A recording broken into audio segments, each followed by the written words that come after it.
All right, what's up, guys? I hope you're doing well. James here from jamesdforsythe.com, and as promised, I went through the international role of the USD, I believe. That source I alluded to yesterday and last night's video, basically wondering why the dollar probably won't lose reserve currency status, besides just kind of its network effect, so to speak. And so there's actually quite a bit that goes into it, and there was lots of graphs and stuff. And keep in mind, this is just one point of view. And that's kind of the point. I'll probably try to find some other sources along with data that would give the counterpoint to why we might lose or why the US dollar might lose its reserve currency status. So kind of because I really want to get understand like both arguments from that respect. It's just this one happened to be referenced from something I was specifically doing already. So that's why this one's first. But regardless, we're going to head straight into the screen share. Get right over to it. Right, and again, from the Federal Reserve website itself, I'll make it bigger. So hopefully you guys can see it better. All right, cool. So for most of the last century, the preeminent role of the USD was the global economy has been supported by the size and strength of the US economy, its stability and openness of trade and capital flows, and strong property rights and rule of law. So things we talked about in last night's video, right?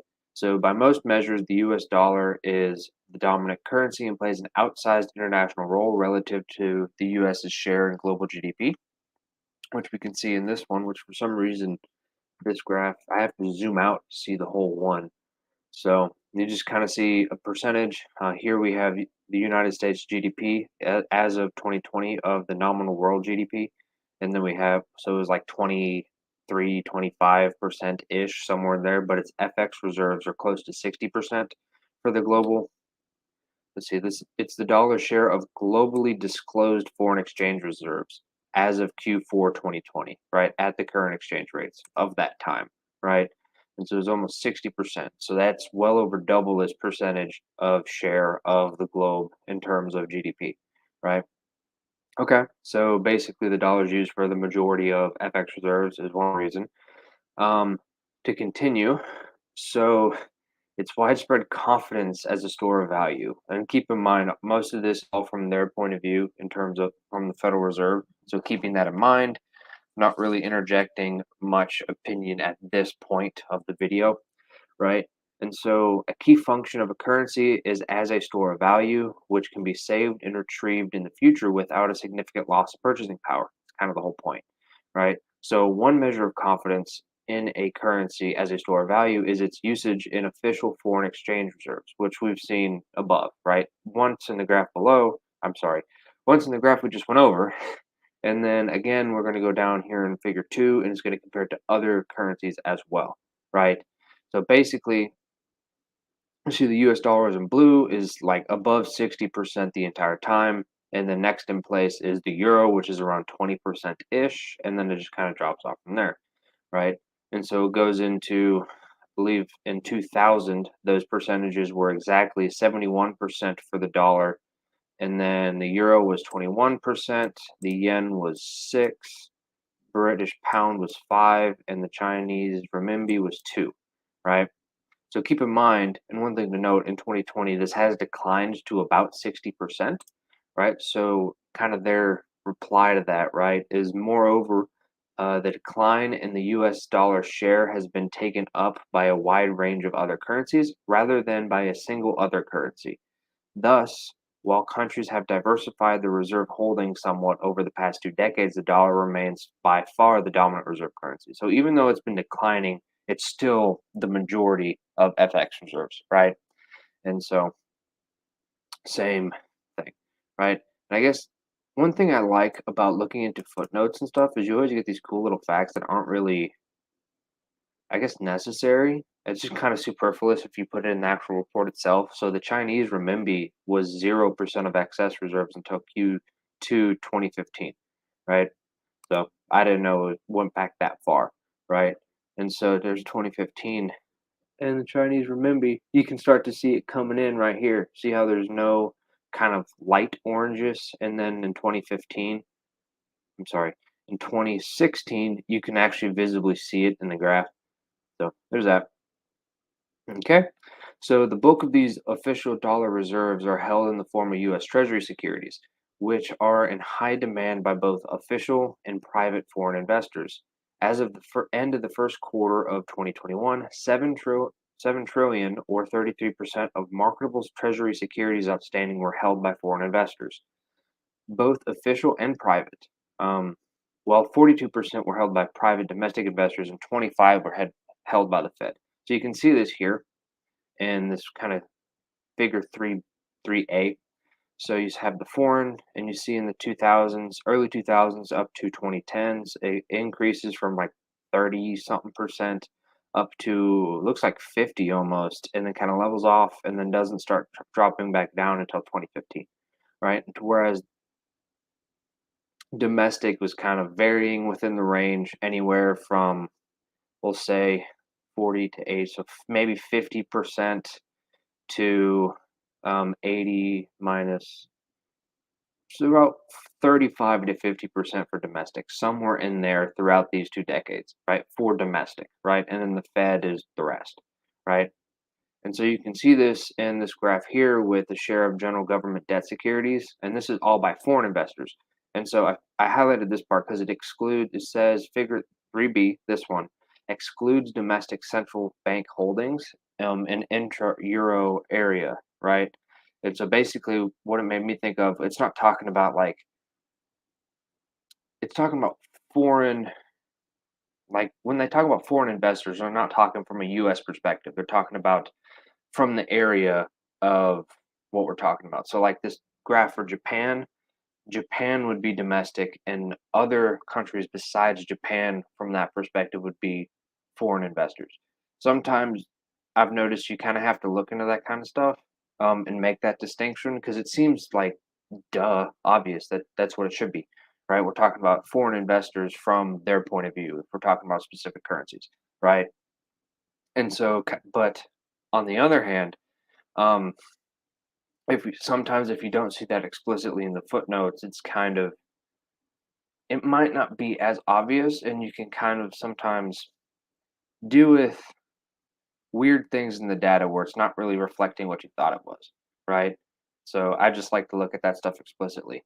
And so one thing to note is the U.S. dollar is in the top, obviously, so it's a higher percentage of what we've been talking about, but it seems like it's been surpassed by the euro area in around 2020, to where the euro area now has more foreign investors relative to um, their own domestic economy, right?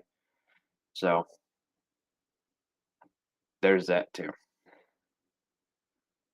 Okay, so foreign investors also hold substantial amounts of paper banknotes. As shown in Figure 4, the value of US dollar banknotes held abroad has increased over the past 2 decades on both an absolute and as a fraction of banknotes outstanding. So on an absolute basis and as a fraction of the banknotes outstanding, right? So you can see here, share of US dollar banknotes has went from upper 30s percentages, went down into 32, 33, somewhere in there, or whatever, just rough numbers. Lower 30s in the mid 2000s, like the GFC, and then mid to late 2000s, I should say. And then it increased to the looks like mid 40s area by 2020. And then kind of just the actual amount of US dollar banknotes just going right up. So, one thing I want to note that that I realized after reading this paper, right, or reading this period. See if I can get to the actual part. Right. So he's talking about the bulk of these official dollar reserves are held in the form of U.S. Treasury securities, right? And so it's one of those. It's kind of a technicality, but I always like. I knew foreign countries own U.S. Treasuries, and a lot of them, um, but it wasn't like I didn't really think about it as like they were being used as their official dollar reserves, right? Or at least as a fraction of that, right? And so I'm not sure if this is separate from the FX reserves. I'd assume they are because with the FX reserves, I'd assume it was basically purely just the currencies. Um, but on the other hand, talking about, I've done a couple videos on this before, kind of exploring the idea of how treasuries treasuries are essentially a form of money as well, especially when you get into the larger institutions and larger investors in general, right? To where there's a significant amount of risk in holding just cash because you have to think about risks in from multiple perspectives, right? There's interest rate risk for one, and you can see that with treasuries, but there's also like just counterparty risk, like with the commercial bank, right? That you'd hold in cash, and so that's why you have like the FDIC limit and stuff like that, right? And so, but that counterparty risk especially comes in with the U.S. Treasury because instead of having a commercial bank as a counterparty, you have the US government, right? So the treasury is essentially backing those treasuries, right? And so it's kind of, and when you look into the kind of the scheme of how they're used as like collateral in like the repo market and other money markets and such, it's kind of makes a lot more sense to how they can flow around much like the dollar itself. So it really kind of one way that I kind of think about it is it's not necessarily like, okay, this is paper currency, this is um, bank reserves, this is treasuries, and thinking of them all separate. They're all different forms of money that are denominated in dollars, right? So it's kind of thinking of dollars themselves as a unit of measurement rather than, like this is a dollar and hold up a $1 bill or whatever, right? And so it's also like part of this has also been, sorry, let me reiterate that. So part of this has also started to make sense to me because of what we've been talking about with respect to central bank digital currencies and some of the kind of different ideas they've had of whether or not the currency itself should bear interest. And that's essentially what a US Treasury is, right? Because, I mean, um, dollars, even the ones in your bank account, are just a form of debt. They're a debt slash and meaning and a liability of the commercial bank, right? And so the treasuries are a debt from the US government, right? It's just that those ones bear interest, right? And up until you could see the same thing with respect to bank reserves before they started um, IOER, right? Interest on excess reserves, right? Now it's just IORB, which is interest on reserve balances because they're all technically in excess for one. Um, and I have an entire post on that going through like how that transferred into it. Um, Transferring from IOER where there was excess and then required reserves into IORB to where they kind of meshed into one, and there's also just happens to be no reserve requirement anymore. So going into that kind of thing. Um, where I was going with is like having the currency itself producing interest. And so with bank reserves, it used to be much more like, I guess, cash like, you could say, to where like the physical cash where there's no interest, it's just pure debt, right? Whereas it turned into, say, more of like a interest bearing kind of currency, I guess you could say, much like the treasuries or commercial bank deposits to a certain degree, right? Obviously, changing counterparties and things like that, but that's not really where I was going with that, right? So to get back on track, we will go through. That's about exporting, but the money itself. So we'll just go here. So additionally, many foreign countries leverage the effectiveness. Wow, the effectiveness of the U.S. dollar as a store of value by limiting the movements of their currencies with respect to the U.S. dollar, basically a peg. And they call this an anchor currency. They're pegging it to the dollar, right? And kind of another cool fact is that it's estimated that about 50% of the world's GDP in 2015. So yeah, it was 7 years ago, but still was produced in countries whose currency was anchored to the US dollar, not counting the US itself. So purely just foreign countries, 50% of the total um, of the world's GDP in 2015 was produced by countries with a currency that was pegged to the dollar in some form.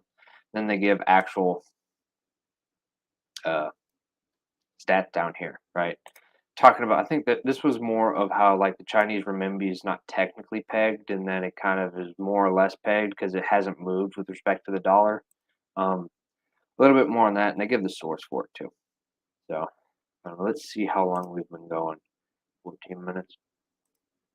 Okay.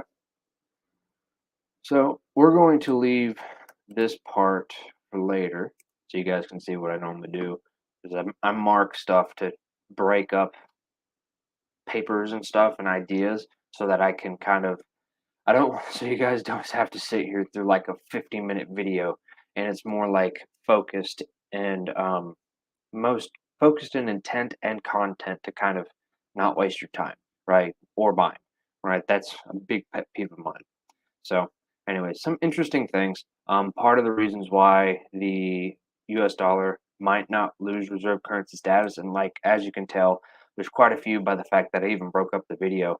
And so, like some of the stuff later is going to be like exports, um,